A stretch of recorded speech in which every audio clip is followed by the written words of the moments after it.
Hey everybody, before I start this review, we have a lot to talk about this episode, and I am actually very excited to talk about it. Maybe the wrong phrase for this particular episode, but I do want to let you know, because I was kind of tired because I'm just coming back from a convention this weekend. I literally just got back from a 3-hour drive before I started recording. I did forget to turn on this lovely sexy microphone right here for the beginning part of this review, so for the first 5 minutes or so of the review, I apologize for the lower audio quality. I do turn it on about halfway through because I realized my mistake. So give it about 5 minutes. I promise you the discussion is worth it. This is I really think there's a lot to delve into with this review, but know that it's going to just bear with the terrible audio quality for a minute. But I promise you it's well worth it, because, oh boy, we have so much to talk about. Hot D living up to its name. Anyways, on with the terrible audio quality, and thank you for bearing with it for just a hot second. Whoopsies, did a little bit of an incest. Yeah, buddy. Yeah, did they do a little bit of an incest? Yes, they did. Oh, no, yeah, no. Yeah, that's how I feel about it, too.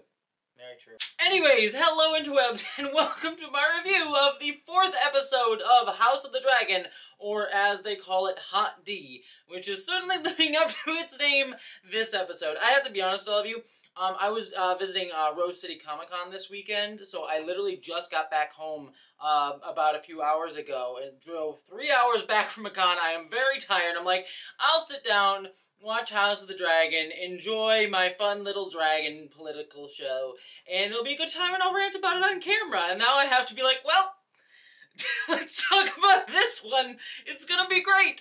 This will be fun. Well, it'll be a good time.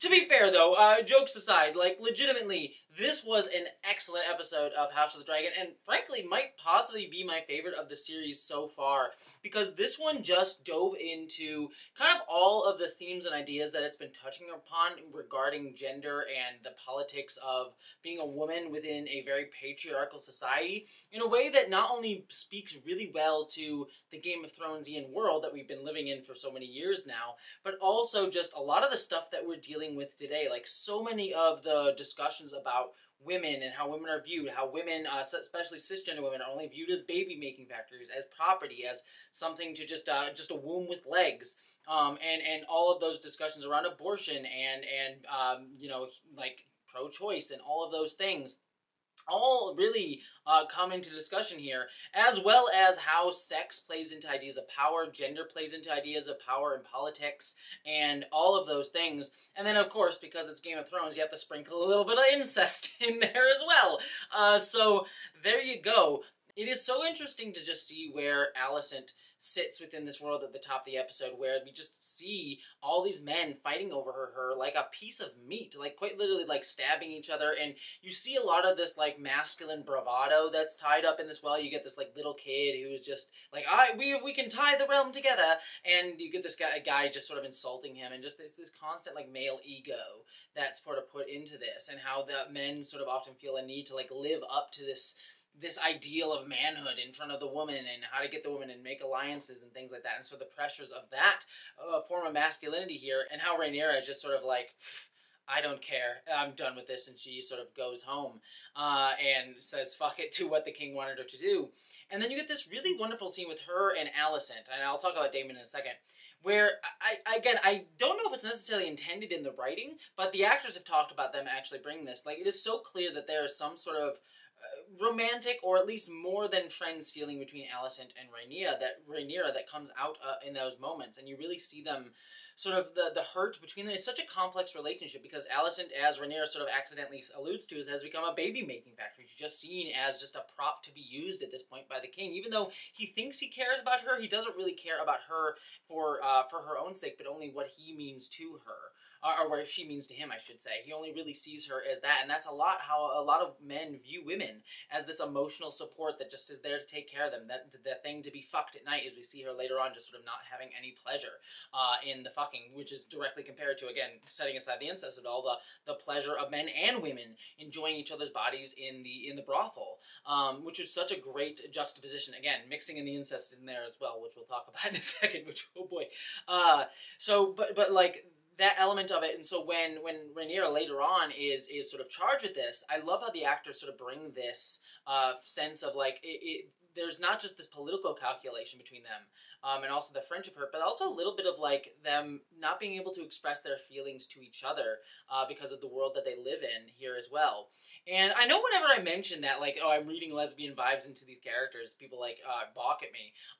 But I think it's clearly intended, whether it be in the writing or just the actors, and the actors have stated that that's the case. It adds an interesting subtext that even sexuality beyond heterosexuality is just not even thought of, especially for those in their position.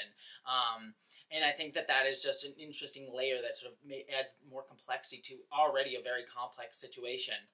Now, we also get Damon added into all of this. Oh boy, it is interesting, like, again, I have to set the incest aside. There's a lot of things that I really understand Damon for. He also has that sort of bravado masculinity that we very clearly saw last episode, where he just like had to beat the bad. He had to beat the crab feeder in order to like live up to not letting his brother be the one to help him. And so he has that, but he does come in and swear fealty. He does want to be accepted. He wants to be part of the family, be part of the group again.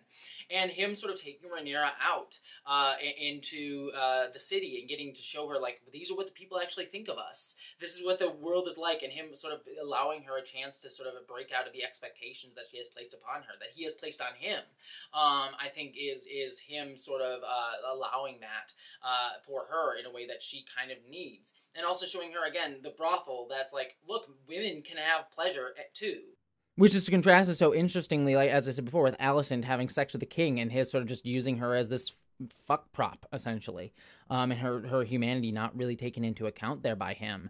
And then we also, but then of course we have to add in the incest, which is such an interesting dynamic between those two, because again, incest bad, and the power dynamics horrible. Uncle, like niece, again, them being related, like so many things wrong with that. But in a way, you understand where emotionally it comes from, even though logically it's like bleh, gross and nasty, and 100% it is. And again, power dynamics fucked up as all hell. So definitely wrong. But you understand that, like, they are the only two that kind of get each other, because they're in this sort of like wanting power, close to power, but not really accepted or fully seen for who they are, but also have power over others, but also like not really able to have life of pursuing what they actually want because of the expectations placed upon them in their various positions.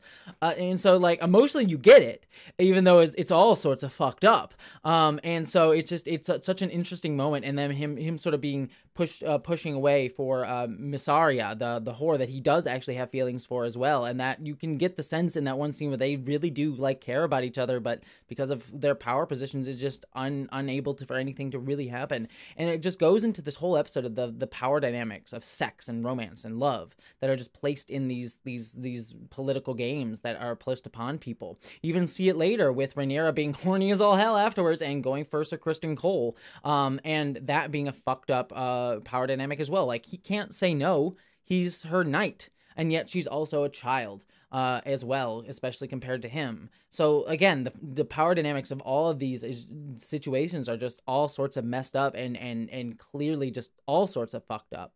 And then hearing the gossip that comes out of this, with Otto having to be the one to tell her, and you also know he has his own stake in this, that he had her followed, and that's why he knows all these things, but it's also not him lying either. So he has obviously a place in telling this rumor to the king, but also he's not wrong, even though they didn't actually consummate anything. So they wasn't actually like had sex with him, with Damon, but still they did kind of make out in a public space. What did they think was going to happen?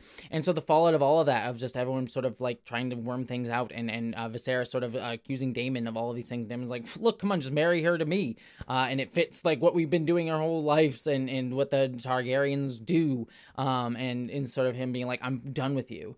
And then this very frank conversation between Viserys and Rhaenyra too, where he sort of says like, hey, like, you are my political headache. Like, this sort of thing, we are both going to have to bear the consequences for this. But then her having every right to say, like, if I was a boy, this wouldn't have been a fucking problem. And it's just showcases how women are, again, just viewed as property, pieces of meat to pass around. She should become the queen of the realm, the most powerful person, yet she's still viewed as property. She's still viewed as a thing to be defiled and used and tossed away, and just sort of thought of as a thing instead of a full person. And you just consistently see that throughout, and she has every right to call that out. Like, if she was a dude and had done this same exact thing, incest aside, love how I have to keep saying that throughout this review. It wouldn't be a problem. And so it's such a very great complex look at how all of these and women's places and gender expectations put upon everybody and the power dynamics on everyone.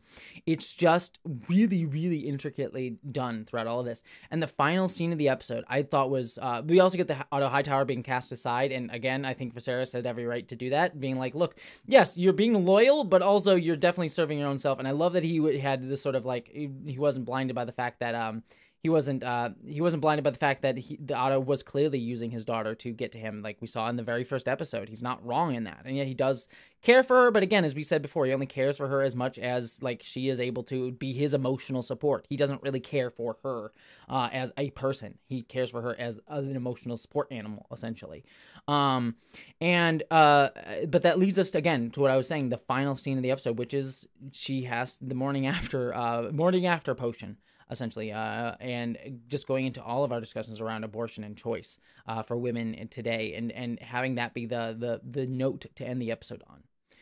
Knowing that like she had sex with Cole, and so she does probably need to take it, but it's sort of taking it, it's sort of like the king sort of like saying like, I know that you had sex, he thinks, with her brother, and him or his brother, excuse me, and him not really believing her at all. And she knowing that she has to take it not because of Daemon, but because of Cole. But again, going back to like abortion and women's bodies and the consequences that women have to bear that men never do in these situations. It's, if she got pregnant in that moment, I mean, even if it was by Daemon wouldn't have to bear any sort of like any huge, as much as she would have to bear upon her reputation and her sense of personhood that Rhaenyra would have to bear if she had a child. It's a really strong note to end on that I think really directly ties this series into like, this is about modern day. And I think it was very calculated and very intelligent to just end on that note and be like, yep, this is what we're all been talking about, and how women are treated and women's bodies and women's choices and how women are just viewed that way. This was excellent. I'm sure there are many other things that I missed in the discussion. Again, apologies for the audio quality at the beginning here, so please, I hope you bear with me. But yeah, no, this was a truly excellent episode. And I, incest aside, my being tired aside, it was really so fascinating to watch. So that's my thoughts on this. As I said before, I will be getting out my review of Lord of the Rings: The Rings of Power, episode 3 soon. I was at RCC this weekend, so I don't have that up yet. So I'll hopefully get that out by tomorrow. So be on the lookout for that. But beyond all of that, thank you so much, everybody. I hope you all live long and prosper.